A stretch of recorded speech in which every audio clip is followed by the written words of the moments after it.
এই মুহূর্তে সবচেয়ে খুশির খবর হলো 2024-25 সেশনের স্বামী বিবেকানন্দ মেরিট কাম মিন স্কলারশিপের অনলাইনে আবেদন প্রসেস অলরেডি শুরু হয়ে গেছে।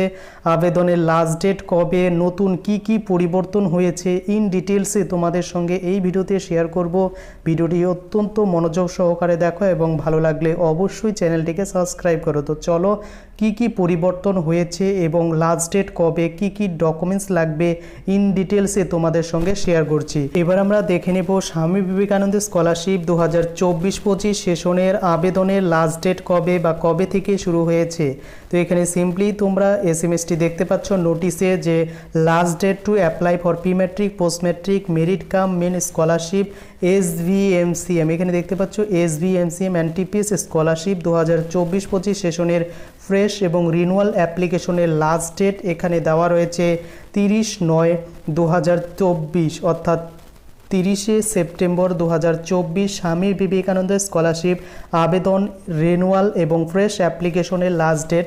তবে পরবর্তীকালে এটা কিন্তু বাড়ানো হবে, এখনই কিন্তু নির্দিষ্ট একটি ডেট মেনশন করা রয়েছে।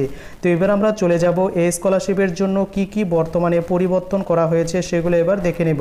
তো এখানে দেখতে পাচ্ছ অফিসিয়াল পোর্টালে Swami Vivekananda merit cum means scholarship for minorities. প্রথমেই বলে দেই, এই যে আমি স্কলারশিপটি শেয়ার করছি বর্তমানে সেটা কিন্তু অনলি মাইনরিটি ক্যান্ডিডেটদের জন্য কিন্তু শুরু হয়েছে, অন্যান্য ক্যান্ডিডেটদের কিন্তু এখনও শুরু হয়নি।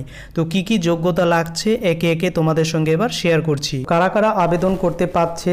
যারা ক্লাস 10 পাস করে 11-এ অ্যাডমিশন নিয়েছে, যারা গ্র্যাজুয়েশন কোর্স করছে, polytechnic, diploma, BEd, DElEd, pharmacy, post graduation, প্রত্যেকটি কোর্সের জন্যই কিন্তু দেওয়া হচ্ছে এই Swami Vivekananda merit cum mean scholarship.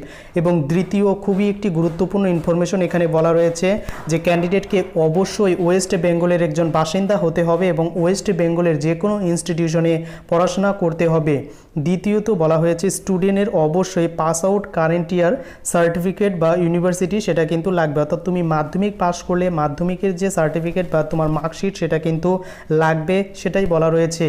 3 নম্বরে যেটি গুরুত্বপূর্ণ ইনফরমেশন, তোমাদের ফ্যামিলি ইনকাম 2.5 লক্ষ টাকার কম থাকতে হবে এবং সেটা সার্টিফিকেট ইস্যু করতে হবে সেন্ট্রাল গভর্নমেন্ট বা স্টেট গভর্নমেন্ট অফিসারের দ্বারা, যেমন বিডিও, এসডিও, তাদের কাছ থেকে কিন্তু ইনকাম সার্টিফিকেট ইস্যু করতে হবে। এরপর কি যোগ্যতা লাগবে, তো এখানে বলেছে লাস্ট যে এক্সামিনেশনে সেখানে তুমি যদি 60% মার্কস বা তার বেশি পেয়ে থাকো হায়ার সেকেন্ডারি বা ক্লাস 10 লেভেলে, তাহলে তুমি আবেদন করতে পারবে। এবং যারা MA, MSc, MCom বা পোস্ট গ্র্যাজুয়েশনে অ্যাডমিশন নেবে তাদের যদি গ্র্যাজুয়েশনে 53% মার্কস নম্বর থাকে তাহলেই তারা আবেদন করে দিতে পারবে। এবং গ্র্যাজুয়েশনে রিনিউয়াল করার জন্য 55% নম্বর কিন্তু লাগবে ইঞ্জিনিয়ারিং স্টুডেন্টদের জন্য। তো মিনিমাম 60% মার্কস তোমাদের কিন্তু লাগবে। তো এখানে কত টাকা দেওয়া হবে আবেদন করলে, তো তোমরা প্রত্যেকেই জানো যে যারা ক্লাস 11 এবং 12-এ পড়ে তারা কিন্তু 12,000 টাকা করে পেয়ে যায় এবং কলেজে সায়েন্স নিয়ে পড়লে 18,000 টাকা তোমরা কিন্তু পেয়ে যাবে, অর্থাৎ 12 থেকে তোমরা 60,000 বা অনেকে 96,000 টাকা পর্যন্ত কিন্তু এই স্কলারশিপ থেকে পেয়ে যাবে। এরপর এখানে কিভাবে আবেদন করবে বা কি বলা রয়েছে এখানে ইনফরমেশনে, তো এলিজিবিলিটি ক্রাইটেরিয়ায় বলা হয়েছে যে অনলাইনে আবেদন করতে হবে এই অফিসিয়াল ওয়েবসাইটে এসে, এবং তোমাকে অবশ্যই ওয়েস্ট বেঙ্গলের একজন ক্যান্ডিডেট হতে হবে, ইনস্টিটিউশন তোমাকে ওয়েস্ট বেঙ্গলের মধ্যে হতে হবে। এবং যেটি খুবই গুরুত্বপূর্ণ ইনফরমেশন সেটা এবারে কিন্তু অনেকটা চেঞ্জ হয়েছে, যে সমস্ত ক্যান্ডিডেটের আধার কার্ডের সঙ্গে ব্যাংক নম্বর লিঙ্ক রয়েছে সেই ব্যাংক অ্যাকাউন্টই কিন্তু তোমাকে এখানে দিয়ে দিতে হবে, অন্য ব্যাংক অ্যাকাউন্ট দিলে তোমার কিন্তু এখানে টাকা ঢুকবে না, এটাই কিন্তু বলা হয়েছে। অর্থাৎ তোমাকে অবশ্যই তোমার ব্যাংক অ্যাকাউন্টের সাথে আধার কার্ড লিঙ্ক থাকতে হবে এবং সেই ব্যাংক অ্যাকাউন্টই তোমাকে কিন্তু দিয়ে দিতে হবে। এবং ব্যাংক অ্যাকাউন্টের অবশ্যই তোমার IFSC কোড এবং যে ব্যাংক অ্যাকাউন্ট নম্বর সেগুলো কিন্তু তোমাকে অবশ্যই ফিল আপ করতে হবে। Distance education are not eligible, অর্থাৎ অনেকেই কমেন্ট করে যে ডিস্টেন্সে পড়লে স্কলারশিপ পাওয়া যাবে কি না, এর উত্তর হচ্ছে একদমই নয়, ডিস্টেন্সে কিন্তু এই স্কলারশিপ দেওয়া হবে না। এবং একজন candidate eligible for scholarship from any one government source, অর্থাৎ একজন ক্যান্ডিডেট সরকারি একটি স্কলারশিপেই আবেদন করতে পারবে। এবং অবশ্যই এখানে যেটি একটি গুরুত্বপূর্ণ ইনফরমেশন যে ইউনিক আইডি অফ বাংলা শিক্ষা ID is mandatory for school level student, অর্থাৎ তোমরা যদি ক্লাস 10 বা 11 বা 12-এর জন্য আবেদন করো সেক্ষেত্রে তোমাদের কিন্তু বাংলার শিক্ষা আইডি কিন্তু এবার ম্যান্ডেটরি করা হয়েছে, এবছর লাগবেই।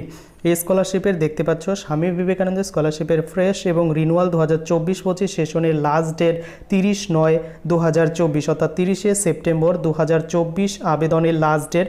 তবে এই স্বামী বিবেকানন্দ স্কলারশিপ প্রত্যেকের জন্য নয়, এটি শুধুমাত্র যারা মাইনরিটি ক্যান্ডিডেট তাদের জন্যই। বাদবাকি ক্যান্ডিডেটের নর্মাল স্বামী বিবেকানন্দ স্কলারশিপের কিন্তু এখনও আবেদন প্রসেস শুরু হয়নি। তবে যখন শুরু হবে আমি কিন্তু অবশ্যই তোমাদের সঙ্গে ভিডিওতে শেয়ার করব। তো ভিডিওটি কেমন লাগলো অবশ্যই কমেন্ট করে জানাতে ভুলো না।